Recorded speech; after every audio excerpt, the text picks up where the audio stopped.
The memorial hall was too bright and too quiet. Minho stood near the back wall, uncomfortable in his clean civilian clothes. He had not worn a uniform in 3 years, not since the war ended. Now he was just another face in the crowd, another person who survived when too many others did not. The Galactic Accord had organized this ceremony to remember those who died in the frontier wars. Politicians gave speeches about sacrifice and unity. Diplomats from dozens of species stood together, pretending the old hatred had disappeared. Minho knew better. Wars ended on paper, but they lived on in the people who fought them. He should not have come. Jiwan, his younger sister, had convinced him. She worked as a translator for the Galactic Council and believed in second chances and moving forward. Minho believed in keeping his head down and staying away from crowds, but Jiwan was the only family he had left. So he came. During the reception after the ceremony, Minho moved through the room like a ghost. He took a glass of something that tasted like water mixed with flowers and found a corner where he could watch without participating. That was when he heard her voice. The woman was Velarin. He could tell from her height and the way her skin seemed to shimmer slightly in the light. Velarin people were elegant, long-lived, and known for their deep cultural traditions. She wore dark mourning colors and stood with a small group of other Velarin, speaking in their language. Minho understood enough Velarin to follow the conversation. Jiwan had taught him basics during the war.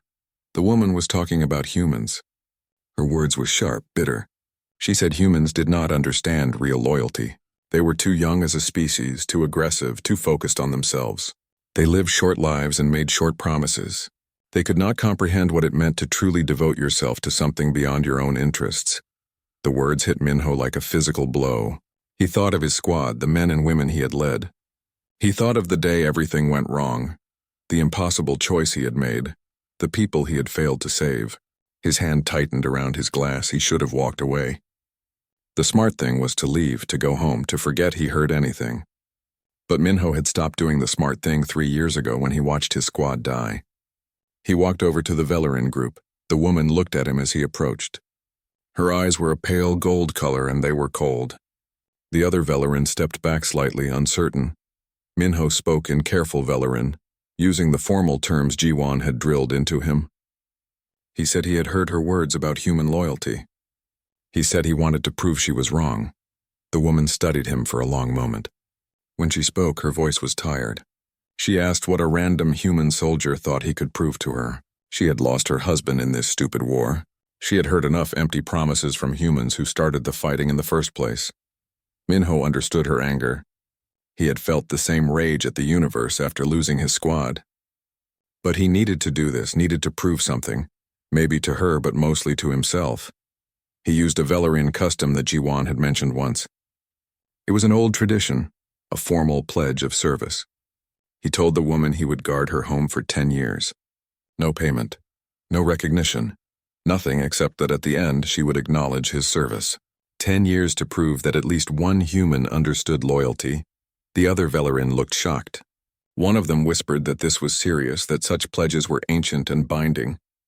The woman, though, just looked at Minho with those cold eyes. She asked his name. He told her. Minho. Just Minho. She said her name was Rin. Her home was on Valar Prime, the moon where she had lived with her husband before he died. She accepted his pledge, but her voice made it clear she expected him to give up within days. Humans always did, she said. They made grand gestures and then disappeared when things became difficult. Minho just nodded. He would prove her wrong. Jiwan found him 10 minutes later, panic in her eyes. She had heard what happened. She pulled him aside and demanded to know if he had lost his mind. 10 years? Guarding some stranger's house on an alien moon? What about his life, his recovery, his future? Minho told her he did not have those things anyway.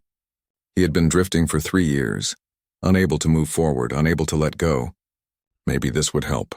Maybe keeping one promise would make up for all the ones he broke when his squad died. Jiwan looked at him with tears in her eyes. She said this was not healthy, that he was punishing himself. Minho agreed, but he was going anyway. 2 weeks later, Minho arrived on Valar Prime. The moon was beautiful in a harsh way. Wide plains of blue-green grass stretched under a pale sky. Forests of crystalline trees caught the light and scattered it in rainbow patterns. The air smelled clean and cold. Rin's home sat alone on a hillside, a traditional Velarin structure that seemed to grow from the landscape rather than sit on top of it. Minho found the property boundary and set up his camp just inside it. A simple tent, basic supplies, security equipment he bought with his savings from the military.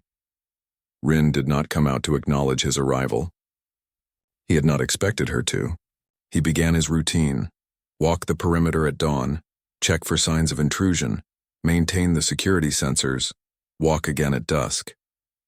Between patrols, he reinforced his camp and studied the local environment. The first week was hardest. The temperature dropped severely at night, and his tent was not designed for Valar Prime's climate. Local animals, curious about the new presence, investigated his camp. Some were dangerous. He learned to sleep lightly and keep his weapon close. Rin never spoke to him. Sometimes he saw her watching from her windows, but she never approached. On the 8th day, she left a container of water at the property line with a note in Velarin script. The note said she would not help him, but she would not watch him die of thirst either. It was not kindness, just practicality. Minho took the water and left a note of thanks. That was their only communication for the first month. Do-hyun visited after 6 weeks. He had been Minho's commanding officer during the war, and they had stayed in loose contact after. Do-hyun was retired now, working as a security consultant. He was the only person from Minho's military life who understood why he needed to do this. They sat together outside Minho's tent, drinking coffee and not talking much. Finally, Do-hyun asked if Minho was sure about this. 10 years was a long time. Minho said he was sure. Do-hyun nodded and did not argue. Before he left, he gave Minho better cold weather gear and a supply of preserved food.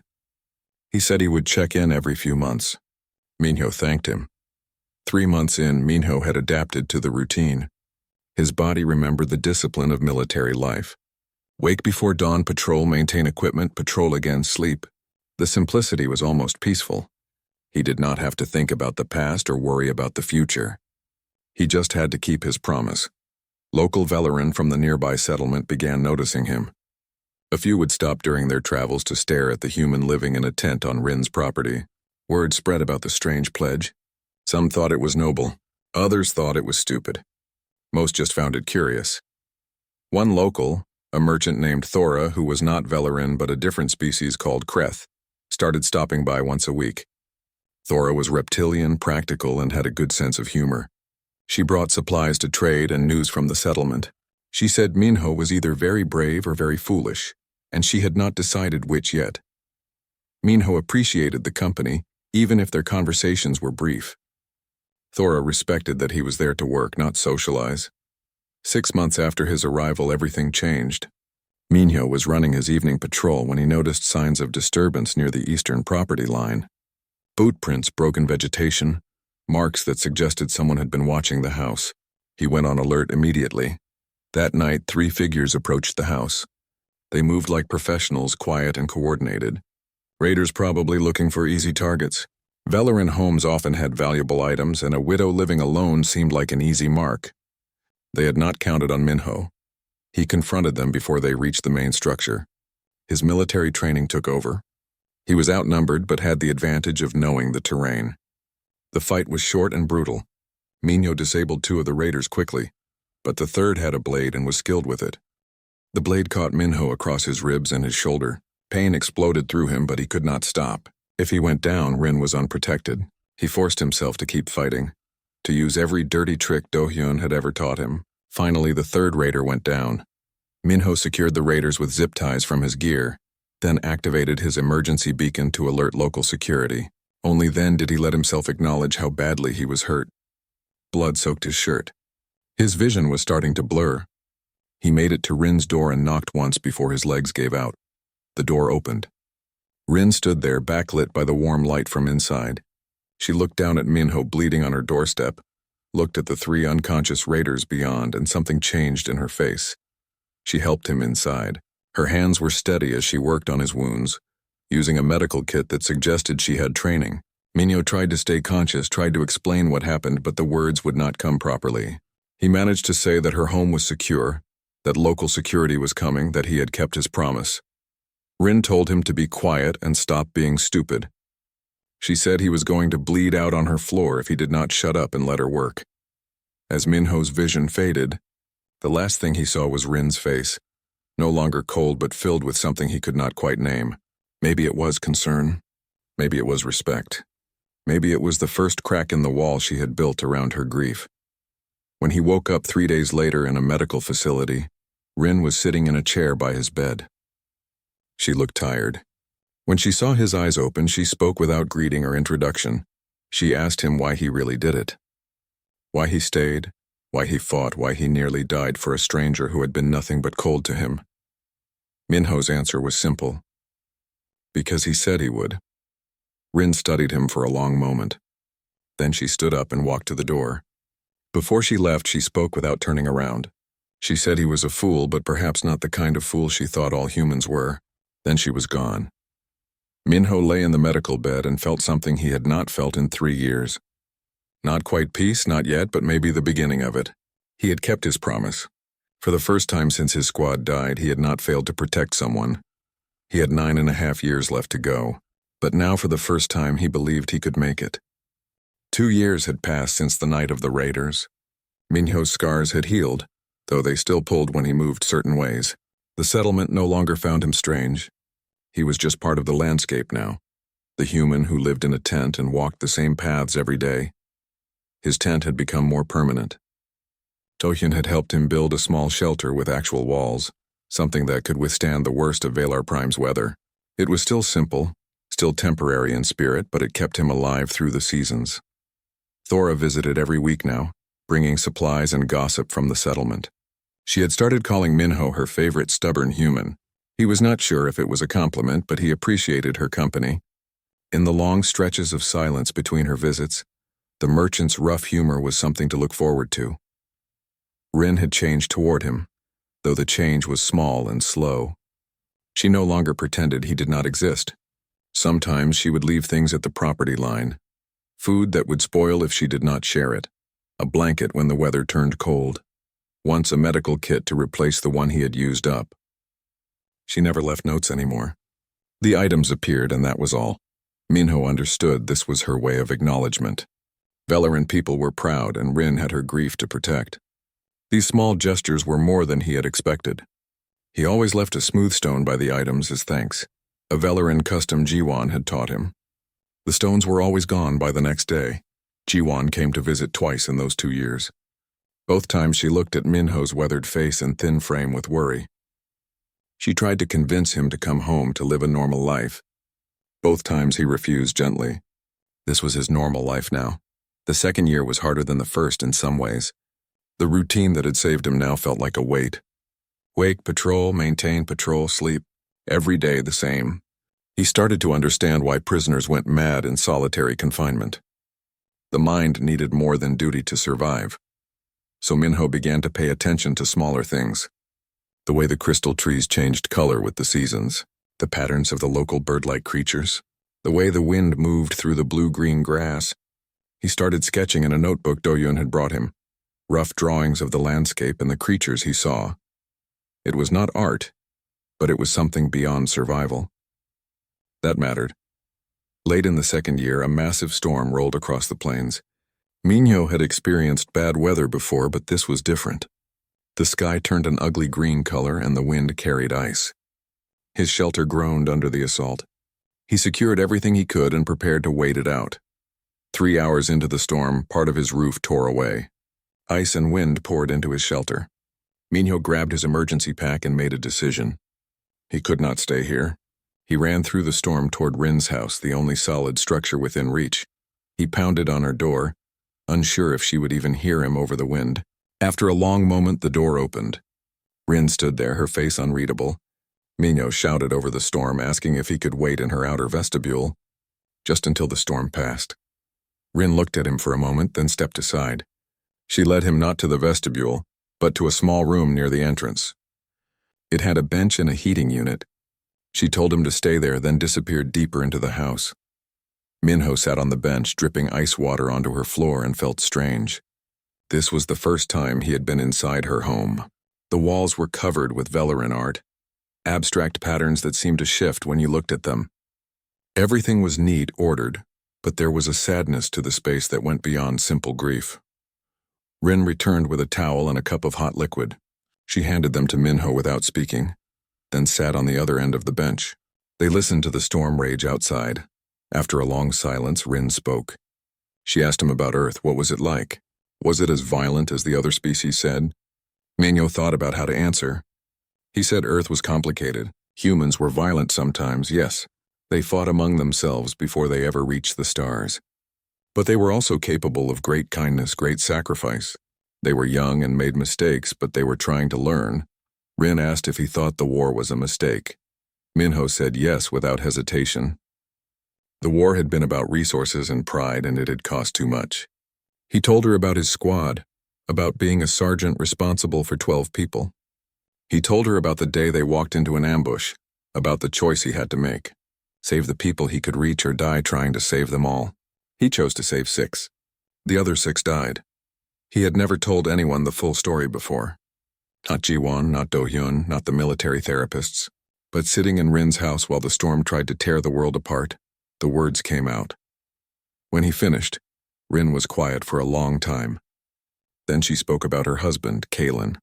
It was the first time she had said his name to Minho. She told him that Kalen had been a peace advocate, someone who believed the war could be stopped through dialogue.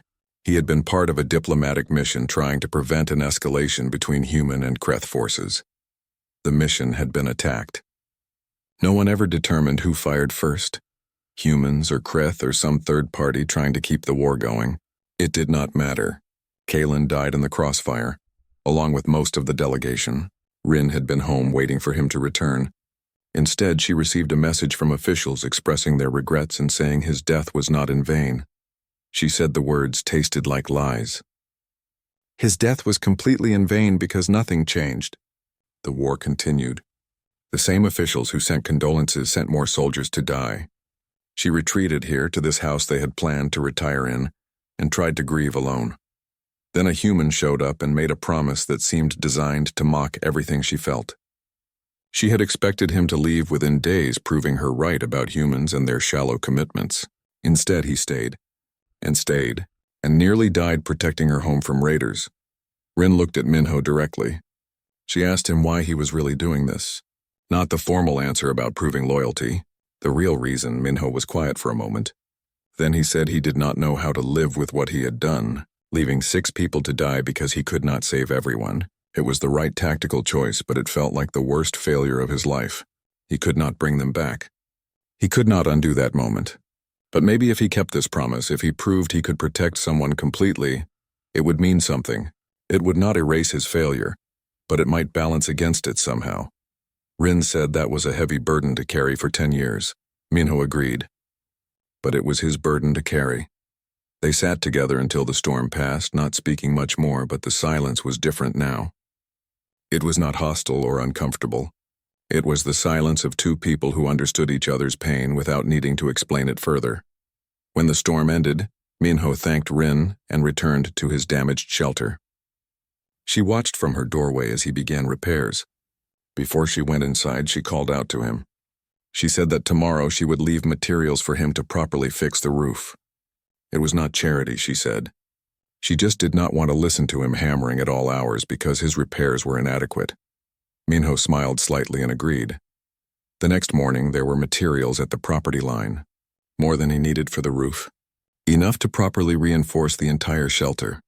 And a note in careful Velarin script that said simply, "Use all of it." As the months passed, the relationship between Minho and Rin continued to evolve in small ways.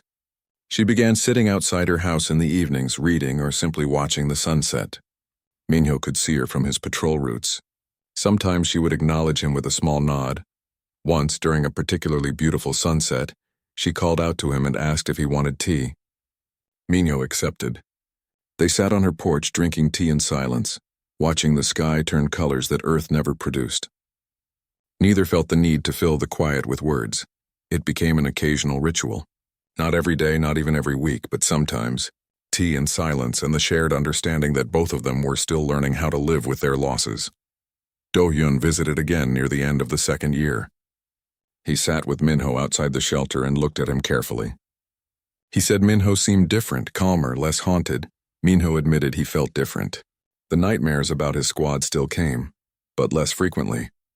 The guilt was still there, but it did not consume him the way it had. Maybe it was the routine or the purpose or just time, or maybe it was knowing that at least here, at least for Rin, he was keeping his promise. Do-hyun asked if Minho ever talked to Rin about the future, about what would happen after 10 years. Minho said no. The future was 8 years away. Right now, today was enough to think about. Before Do-hyun left, he told Minho he was proud of him. Not for the pledge itself, but for seeing it through, for finding a way to live that worked even if it was unconventional. As the second year ended and the third began, Minho marked the anniversary in his notebook. 2 years down. 8 to go. The numbers felt less impossible now. He had learned the rhythm of this life. He knew the land, knew the patterns of weather and wildlife, knew the boundaries of Rin's property as well as he had once known his own military base. More importantly, he and Rin had moved from hostile strangers to something else. Not quite friends yet, but not enemies either. Two people sharing space and beginning to share understanding. One evening, as Minho finished his patrol, he found Rin standing at the property line. She held a small wrapped package. She told him it was the anniversary of the day he arrived. 2 years. She said she had not believed he would last 2 weeks. She handed him the package. Inside was a proper Velaran cloak, the kind worn by protectors in their traditional culture. It was dark blue, made of material that would keep him warm in the worst weather. It was also, Minho realized, a statement. By giving him this, Rin was acknowledging his role not just as a stubborn human keeping a pledge, but as someone genuinely protecting her home. Minho thanked her formally in Velaran. Rin nodded and turned to go back to her house, but she paused and looked back at him. She said she was beginning to think she might have been wrong about humans. Not all humans, perhaps, but at least one. Then she was gone, leaving Minho standing in the fading light with the cloak in his hands and something warm in his chest that might have been hope. 5 years had passed since Minho made his pledge. He was thinner now, his face weathered by constant exposure to Valar Prime's harsh climate. Gray had started to appear in his hair, though he was not yet 40. The years of hard living had marked him, but his eyes were clearer than they had been in a long time. The routine was second nature now. His body moved through the patrols without conscious thought. He knew every rock, every tree, every animal trail on Rin's property. The local settlement treated him as one of their own, the strange human who kept his word. Rin had changed too. She smiled occasionally now, rare small expressions that made her face look younger. They had tea together twice a week, sometimes more. They talked about small things, the weather, the garden she was planting, books they were reading. Sometimes they talked about bigger things, memories of the war, stories about people they had lost, questions about what peace actually meant. It was a quiet life, and Minho had made peace with that. He no longer felt like he was punishing himself. He was simply living, and that was enough. Then Yoonji arrived. She was young, maybe 25, with bright eyes and an energy that seemed out of place on the quiet moon. She introduced herself as a journalist working on stories about post-war life across the galaxy. Someone in the settlement had mentioned the human guarding the widow's house, and she wanted to know more. Minho refused to talk to her. He told her politely but firmly that he had nothing to say. His pledge was personal, not a story for public consumption. Yoonji looked disappointed but accepted his refusal. That did not stop her from talking to everyone else. She interviewed Thora, who was happy to tell stories about the stubborn human and his impossible commitment. She talked to Do-hyun during one of his visits, though he was careful about what he shared. She spoke with local Velaran who had watched Minho's vigil with growing respect. Finally, Yoonji approached Rin. Minho saw her walking up to the house and felt concerned. Rin's privacy was important to her. He hoped she would send the journalist away quickly. Instead, Rin invited Yoonji inside. They talked for over 2 hours. Minho completed his patrol twice, wondering what they were discussing. When Yoonji finally left, she looked thoughtful and serious, different from the eager young reporter who had arrived. That evening, Rin called Minho over for tea. She told him about the interview. Yoonji had asked about Minho's vigil, whether Rin thought it meant anything, whether she believed humans could truly understand loyalty.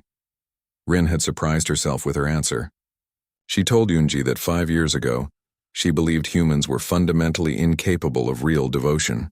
They were too young, too short-lived, too self-interested. But Minho had proven her wrong, not through grand gestures or dramatic speeches, but through simple consistency. He said he would guard her home for 10 years, and he was doing exactly that. More than that, Rin had told Yoonji, Minho had helped her understand that loyalty was not about species or culture. It was about choice. Every day, Minho chose to honor his word. That choice, repeated over thousands of days, had become something profound. Minho listened to Rin describe the interview and felt uncomfortable.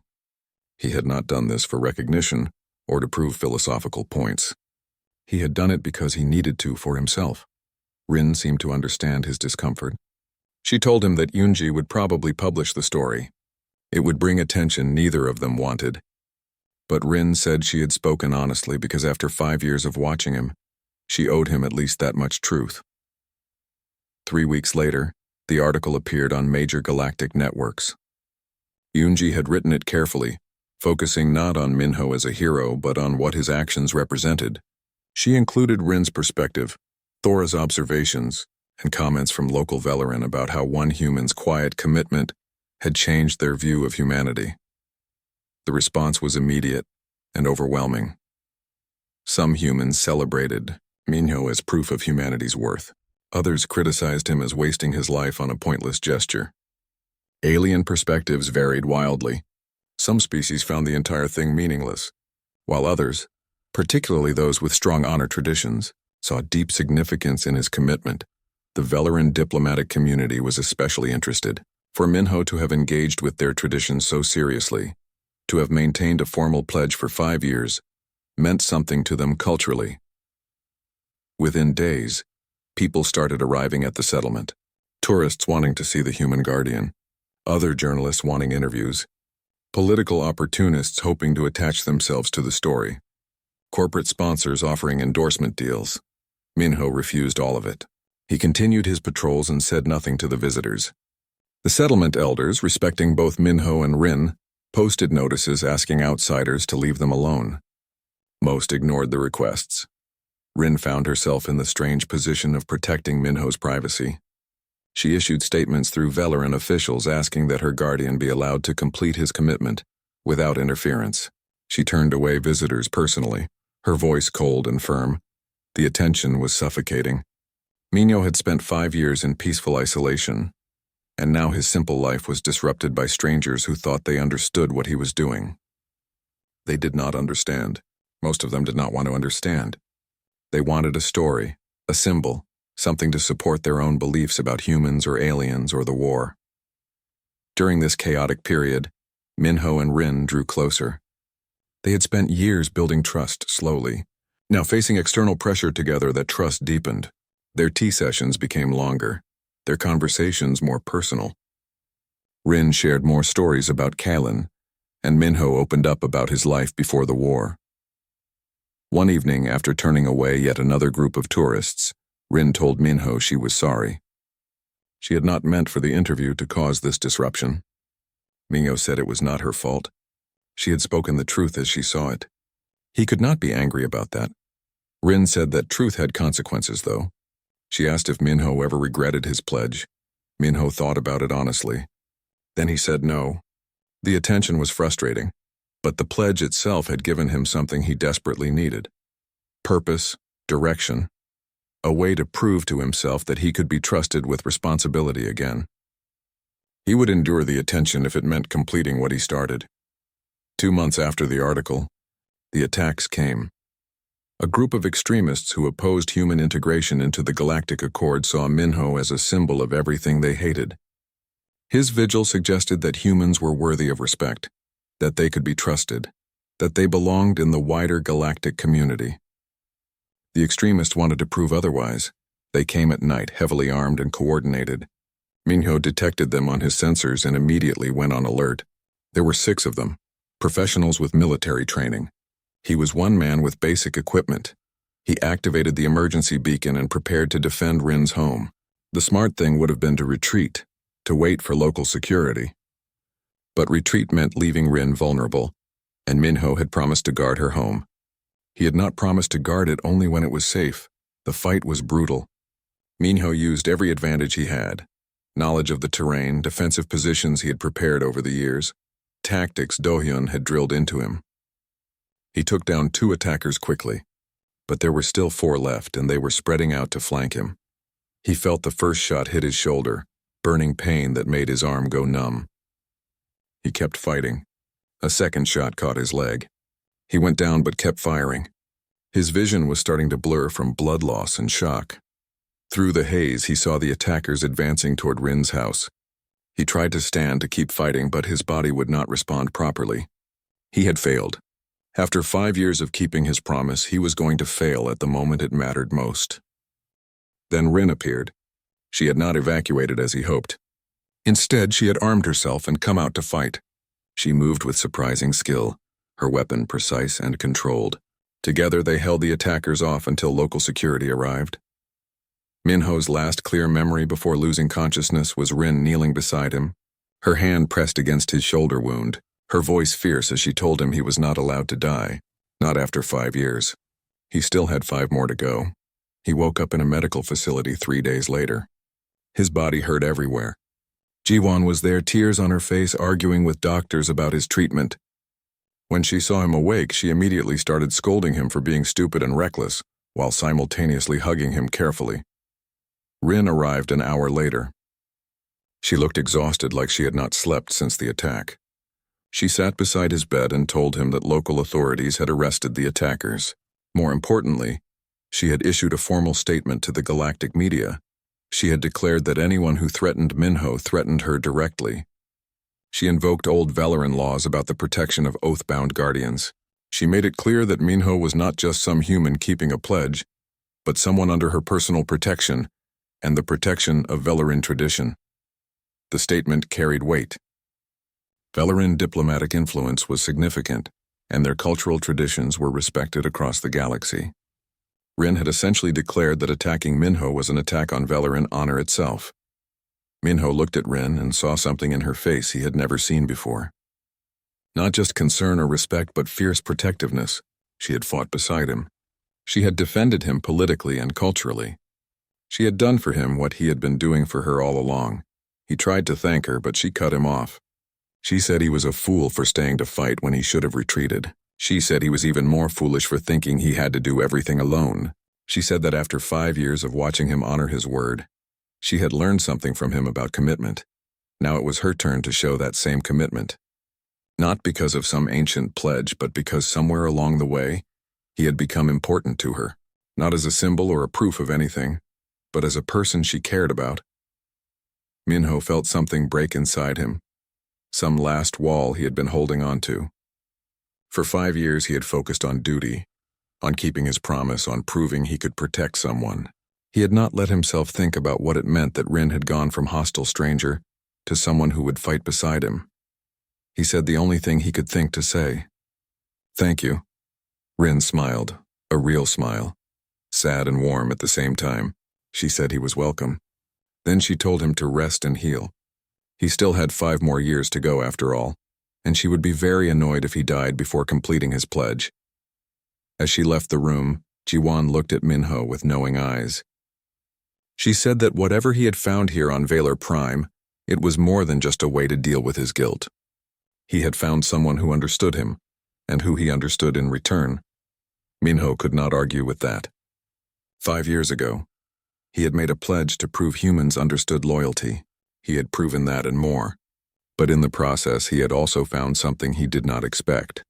A connection that transcended species, culture, and the wounds of war. He closed his eyes and let himself rest, knowing that when he recovered, he would return to Rin's property and continue his vigil, not just because he promised, but because it was where he belonged. 7 years had passed.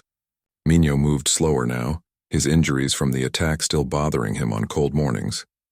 His hair had gone mostly gray, and his face carried deep lines from years of sun and wind.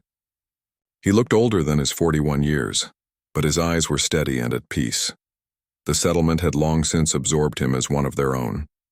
Children who had been toddlers when he arrived now helped him with his patrols sometimes. following behind and asking questions about Earth and the war and what it meant to keep a promise for so long. Minho always gave them honest answers. He told them it was not always easy. Some days he wanted to quit. Some days he wondered if he was wasting his life on something that only mattered to him. But those were the days when keeping a promise mattered most, because anyone could keep promises when it was convenient. His relationship with Rin had deepened into something neither of them had words for. It was not romance. It was something else, something built on mutual respect and shared understanding. They had tea together almost every day now. They talked or sat in comfortable silence. They had become family in a way that transcended the usual definitions. An elderly Velaran diplomat named Voss had started visiting several months ago. He was high-ranking in Velaran government and had been following Minho's vigil with great interest. He would sit with Minho during his evening patrols and ask philosophical questions about loyalty, duty, and what it meant to bridge the gap between species. Minho appreciated Voss because the diplomat never tried to use him for political purposes. He was genuinely curious about Minho's perspective, about why a human would commit a decade of his life to protecting an alien widow's home. During one conversation, Voss mentioned that the Velaran High Council had been discussing Minho's vigil. Many saw it as a potential foundation for deeper human-Velaran cooperation, but Voss made clear they would not exploit Minho's commitment. They respected his choice to remain outside politics. Minho thanked him for that. He had no interest in becoming a political symbol. His pledge was personal, and he wanted to keep it that way. Ji-won visited more frequently now. She had taken a position that allowed her to work remotely, and she spent several weeks at a time in the settlement. She had developed her own friendship with Rin, and the two of them would often talk for hours while Minho completed his patrols. One evening, Ji-won told Minho she was proud of him, not for the grand gesture of the pledge itself, but for following through, for building a life here that was real and meaningful. She said he seemed happier than she had ever seen him, even before the war. Minho admitted she was right. The guilt about his squad would never completely disappear, but it no longer controlled him. He had learned to live with it, to honor his lost friends by being someone they would have been proud of.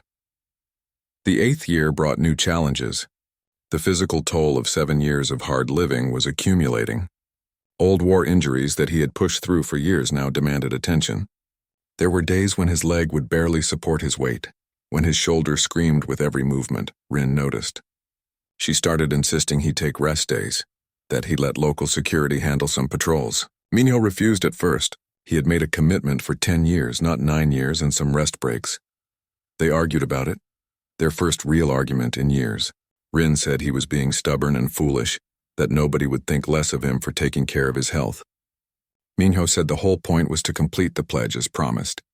If he started making exceptions, where would it end? Finally, Rin said something that stopped him. She told him that she released him from his pledge. He had more than proven his point. She acknowledged his service completely and he was free to go. Minho looked at her for a long moment. Then he said no. This was not about proving anything to her anymore. It had not been for years. It was about proving something to himself, about whether he could be the person he wished he had been when his squad needed him. He had 3 years left and he would complete them. Rin's eyes filled with tears, which was unusual for Velaran. She said he was the most stubborn, impossible person she had ever met. Then she hugged him, careful of his injuries, and said she understood. They compromised. Minho would continue his full patrols, but he would use better equipment and accept help when his body truly could not handle something. Do-hyun visited shortly after and brought upgraded gear designed to support Minho's aging frame. It was not cheating, Do-hyun said. It was being smart enough to complete the mission. As the 8th year progressed, Minho began to hear about other humans making similar commitments. Veterans struggling with purpose were finding alien communities that needed protection or support. Some commitments were shorter, some were different in nature, but all were inspired by Minho's example. Yoonji returned to do a follow-up story. She had become more mature, less focused on the sensational aspects and more interested in the deeper implications. She asked Minho how it felt to know he had inspired this movement. Minho said he hoped those other veterans found what he had found, not fame or recognition but purpose, a way to move forward while honoring the past. If his example helped even one person find that, then the attention had been worth it. On the 8th anniversary of her husband Kalen's death, Rin asked Minho for help with a project. She wanted to create a proper memorial garden on her property, a place to remember not just Kalen but all those lost to the war. They spent months working on it together. Minho helped clear the land and build the structures. Rin designed the plantings, choosing species that had meaning in Velaran culture. They worked side by side, and as they did, Rin talked about Kalen in ways she never had before. She told Minho about meeting Kalen, about their life together, about his dreams for peace. She talked about the day she learned he had died, about the anger and emptiness that followed. She admitted that for a long time she had wanted to die too, to stop feeling the pain. Then a stubborn human showed up and made an impossible promise. At first she had resented him for it, this living reminder that life continued whether she wanted it to or not. But slowly over years he had shown her that grief did not have to mean giving up. That honoring the dead meant living well, not dying inside. Minho listened without offering easy comfort. He knew grief did not need solutions. It just needed to be acknowledged. When the memorial garden was complete, Rin held a small ceremony. She invited Minho to add his own memorial to the garden. He had not planned to, but after thinking about it, he placed a marker with the names of his lost squad members. For the first time since their deaths, Minho allowed himself to truly grieve them. Not with guilt or shame, but with honest sorrow. He spoke their names aloud, told Rin about each of them, what they had been like, what they had meant to him. Tears ran down his face, and he did not try to hide them. Rin stood beside him, her hand on his shoulder, and said nothing. Sometimes the best comfort was simply being present. As the 8th year ended and the 9th began, Minho and Rin often sat together in the memorial garden. It had become their place, a space where both their losses were honored. They would talk about Kalen and the squad, about the war and its aftermath, about hope and healing. One evening, as they watched the sun set, Rin told Minho she wished Kalen could have met him. She thought they would have liked each other. Both were stubborn idealists who believed actions mattered more than words. Minho said he wished the same. Maybe if more people like Kalen had been listened to, the war could have been prevented. Maybe his squad would still be alive. Maybe a lot of things would be different. Rin pointed out that they could not change the past. They could only decide what to do with the present and future. That was what Minho had taught her by example. Every day he chose to honor his word was a day he chose to move forward while still remembering. Minho agreed. The past could not be changed, but it could be honored, and maybe that was enough. Ambassador Voss visited again near the end of the 9th year. He brought news that diplomatic relations between humans and many other species had improved significantly. Minho's vigil was often cited as an example of human commitment and honor. Educational programs across the Galactic Accord included his story. Minho found it strange to think of himself as an example for anything. He was just a man trying to keep a promise. But Voss explained that sometimes the simplest acts had the deepest impact. In a galaxy still recovering from war, Minho's decade of peaceful service meant something profound. Voss asked what Minho planned to do after the 10th year. Where would he go? What would he do with his life? Minho admitted he did not know. For almost a decade his purpose had been singular. Without the vigil, he was not sure who he would be. Voss said that uncertainty was natural, but he believed Minho would find a new purpose. Someone who could commit to 10 years of service had the strength to build whatever life he chose next. That night, Minho lay in his shelter and thought about the future for the first time in years. He had spent so long focused on the present, on each day's duties, that he had not let himself imagine what came after. 1 year left. 365 days. Then what? He did not have answers yet. But for the first time, the uncertainty did not frighten him. He had proven to himself that he could keep a promise, that he could be trusted with responsibility, that he could honor the dead by living well. Whatever came next, he would face it with the same commitment he had shown for the past 9 years. As he drifted toward sleep, he thought about the memorial garden and the names carved there. His squad, Kalen, all the others lost to the war. They could not see what he had built here, but somehow he felt they would approve. He had 1 year left to complete his pledge. Then he would figure out what came next. Together with Rin, with the community he had found here, with the family he had built from grief and determination. The future was uncertain, But Minho had learned that uncertainty was just another challenge to face, and he was very good at facing challenges. The 10th year arrived quietly. Minho marked the date in his notebook but felt no different. He had 8 weeks left until the exact anniversary of his pledge. 8 weeks until he had fulfilled his promise completely. Media requests had started flooding in again, everyone wanting to cover the completion of the decade-long vigil. Minho ignored them all just as he had before. This was not about public attention. It had never been about that. Rin helped screen the requests, sending polite but firm refusals. She told journalists that the completion of Minho's pledge would be a private matter. No cameras, no interviews, no spectacle, just a quiet acknowledgement between two people who had come to understand each other over a decade. The settlement prepared in its own way. Local merchants planned a small celebration, nothing grand, just a gathering to acknowledge what Minho had done. Children made decorations. Thora organized food. It was the kind of thing communities did for their own, and Minho was definitely one of their own now. But 6 weeks before the anniversary, everything changed. Weather monitoring systems detected a massive storm system forming far out on the plains. It was unprecedented, larger and more violent than anything in the settlement's recorded history. Evacuation orders went out immediately. The settlement emptied quickly. People packed essentials and headed for the emergency shelters in the mountains. Minho helped coordinate the evacuation, using his military experience to keep things organized and calm. When everyone else had gone, he went to Rin's house. He expected to help her pack to escort her to safety. Instead, he found her standing in the memorial garden, refusing to move. She told him she was not leaving. This was her home, Kaylin's home, the place where all their memories lived. The garden held the names of everyone they had lost. She would not abandon it. Minho tried to reason with her. The storm would destroy everything. They could rebuild after. Their lives were more important than buildings and gardens. Rin looked at him with calm determination. She said some things were worth the risk. This place, these memories, everything they had built together over 10 years. She was staying. Minho understood what she was not saying. This was not about the physical house or garden. It was about refusing to run from one more loss. She had lost Kaylin.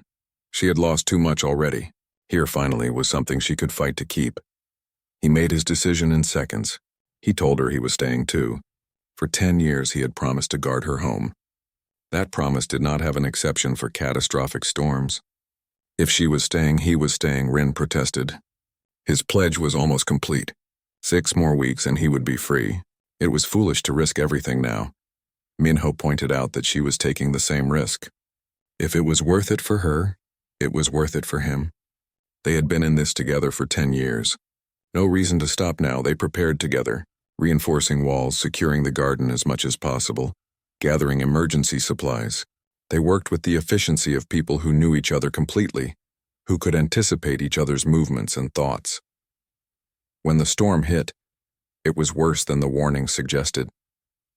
Wind strong enough to tear metal, rain that came in horizontal sheets, lightning that turned night into day. The house groaned under the assault. Windows cracked. Parts of the roof lifted and slammed back down. Minho and Rin moved through the house, dealing with each crisis as it came. A leak here, a broken window there, structural supports that needed reinforcement. They worked for hours, exhaustion becoming irrelevant, focused only on keeping the house standing. The memorial garden was taking the worst of it. Plants were being torn from the ground. The memorial markers were shaking. Minho and Rin fought their way outside, determined to save what they could. As they worked to secure the largest memorial stone, part of the garden structure collapsed. Minho saw it falling toward Rin and reacted on instinct. He shoved her clear and took the impact himself. Pain exploded across his back and ribs. He could not breathe properly. Everything was distant and strange. He heard Rin calling his name, felt her dragging him back toward the house. Then he was inside, lying on the floor, and Rin was above him with a medical kit and fear in her eyes. She told him he was an idiot, a fool, the most impossible, stubborn, ridiculous person she had ever met. Her hands shook as she worked on his injuries, but her voice was fierce. She told him he was not allowed to die. Not now. Not after everything. Minho tried to tell her the garden was more important, that saving the memorial markers was worth it. But the words came out wrong, jumbled by pain and shock. Rin told him to shut up. The garden did not matter. The markers did not matter. He mattered. 10 years ago, he had shown up and insisted on protecting her home. Now she was telling him that he was part of that home, and she was not going to lose him.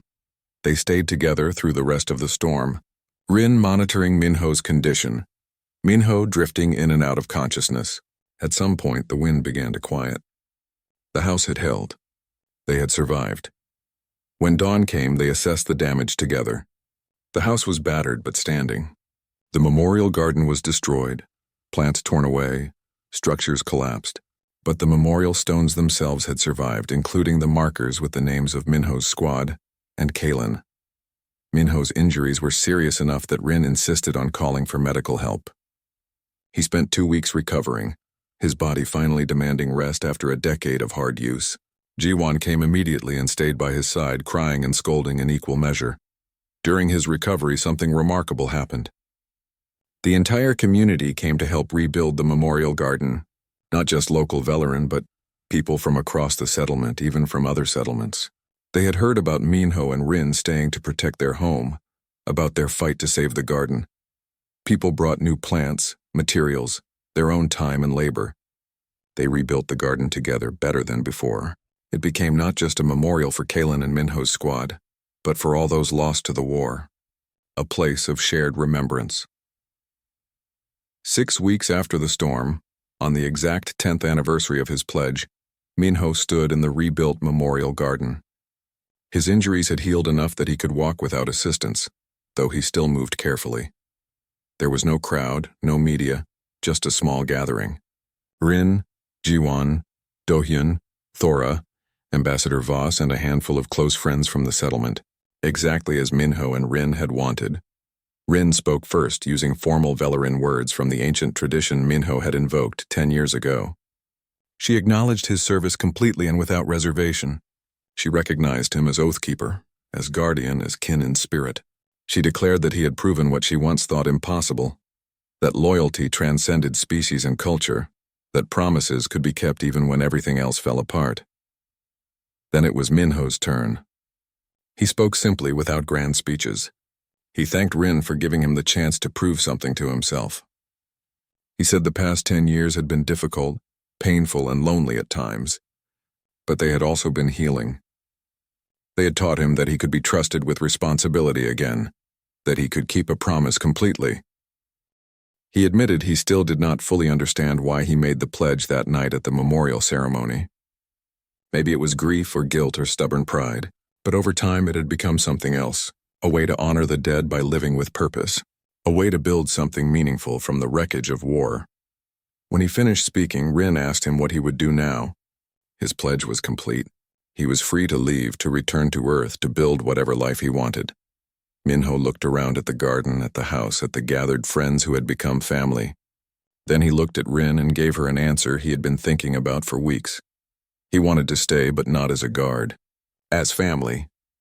And he wanted to help other veterans, human and alien, who were struggling the way he had struggled. He and Rin could create something here, a place where broken people could find purpose and healing. Rin smiled, a full, genuine smile, and agreed immediately. They would build it together. Ambassador Voss offered Velarin diplomatic support for the project. Dohyun offered to help train and support the veterans they would work with. Jiwon offered to handle the administrative and communication aspects. Thora offered to make sure they had all the supplies they needed at fair prices. Within an hour of completing his decade-long pledge, Minho had found his next purpose. Not because he needed to punish himself or prove anything, but because he had learned something valuable and wanted to share it with others who were lost. As the small gathering dispersed, Minho and Rin walked through the memorial garden together. The new plants were still small, but they would grow. The markers stood solid, names preserved, memories honored. Rin told Minho she wished Kalen could have met him. Her husband would have liked him, would have appreciated what he represented. Minho said he wished he could have met Kalen too. Maybe if there had been more people like him, people who genuinely believed in peace, the war never would have happened. His squad would still be alive. Everything would be different, but they could not change the past. They could only decide what to do with the present and the future. And what they had decided was to build something positive from all the loss. A place where people from different worlds could find common ground in their shared experiences of grief and the difficult work of moving forward. That evening, as the sun set over Velar Prime, Minho walked the perimeter of the property one last time, not as a guard fulfilling a pledge, but as someone checking on his home, because that was what this place had become. Home. Not the house where he was born, not the military base where he trained, but here, this alien moon, this rebuilt garden, this community that had accepted a broken human soldier and given him space to heal. 10 years ago, Minho had made an impossible promise to prove that humans understood loyalty. He had proven that and more. But the real gift of those 10 years was not the proof. It was the discovery that loyalty was not just about keeping watch over others. It was about building connections, about choosing to stay when leaving would be easier, about finding family in unexpected places. As he completed the circuit and returned to where Rin waited on the porch with tea, Minho felt something he had not felt since before the war. He felt at peace, not because the pain was gone or the guilt had disappeared, but because he had learned to carry those things while still moving forward. He sat down beside Rin, accepted the tea she offered, and together they watched the stars emerge in the darkening sky. Two people from different worlds who had found understanding through patience, commitment, and the simple act of showing up, day after day for 10 long years. Tomorrow they would begin planning the foundation. Tomorrow new challenges would come. But tonight, Minho let himself simply exist in this moment of completion, surrounded by people he loved, in the place he had chosen to call home. He had kept his promise. And in keeping it, he had found something more valuable than he ever expected. A reason to keep living. A family he chose and proof that even the deepest wounds could heal given enough time and determination. The alien widow had said humans did not understand loyalty. Minho had spent 10 years proving her wrong. But more than that, he had spent 10 years learning that loyalty was just the beginning. What mattered more was what you built with it, the connections you forged, and the healing you made possible. As the night deepened and the conversation flowed between old friends, Minho allowed himself to feel something he had not felt in over a decade. He felt hope for the future. Not just his own, but for all the broken veterans he would help, for all the communities that would benefit from what he and Rin would build together. One promise, kept completely. 10 years lived with purpose, and a future that was finally bright with possibility. That was more than enough.